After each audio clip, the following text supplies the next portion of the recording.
You won't believe how a panel of insulation material could change up my bed. I measured the length of my bed. I cut the insulation board using a razor blade. I cut the fabric and batting, leaving plenty of extra on both sides. Then I just wrapped it. I secured it using a staple gun. I used command strips with Velcro on them. I positioned the decorative side piece and simply pressed it into place. I used leftover material to create some pillows and dressed up the bed.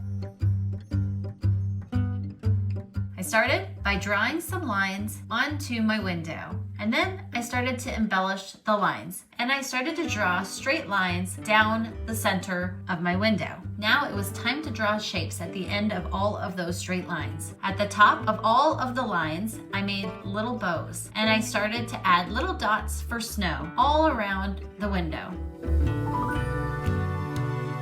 Out some snowflake shapes that you like and cut them each out. Place your snowflake under a piece of wax paper, glittery fabric paint, and squeeze it out onto the contact paper, tracing the snowflake underneath. Let it dry for 24 hours. Coat your wax paper with some non-stick cooking spray. This will prevent your glue from sticking to the wax paper. Squeeze your hot glue onto the wax paper, tracing the design of the snowflake, and let it cool completely. Carefully peel your snowflake off the wax paper and then wash it to get the cooking spray off. Paint sparkle Mod Podge onto your snowflake. Sprinkle with glitter, let it dry completely. I bought glitter glue sticks from the Dollar Tree. Let it cool completely. Put some fishing lines onto your snowflakes and they're ready to be hung. Pick up a roll of cellophane wrap from the dollar store and then gather some rolls of toilet paper. Pull the corners and sides of the wrap around the top of the roll and tie with some fun ribbon. Paint some black eyes and a mouth, an orange carrot nose, and add some touches of white for highlights.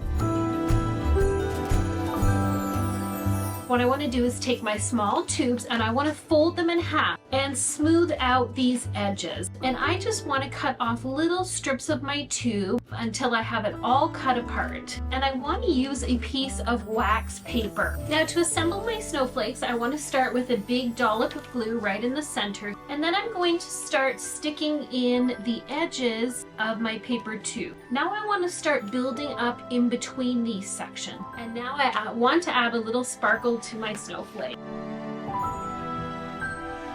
I picked up 3 of these bouncy balls from Dollar Tree. I'm going to start by painting these. Your best bet is going to be using a chalk paint and just apply a really thin coat. The paint does not have to be perfect. Now I grabbed 2 paint sticks. I'm just going to hot glue these together to make one long one. Now I'm taking each of those painted bouncy balls and I'm going to attach them to the paint sticks. I am using Snow Tex. This is a really cool textured medium. With everything dry, I can start decorating. So I've just got some little black stones. I wanted to create a little carrot for a nose, so I used some orange polymer clay and just baked this for about 10 minutes so it becomes nice and firm. I am using a big flower pot. I'm going to use some heavy stones to help keep it in place. Now I want to add some decorations.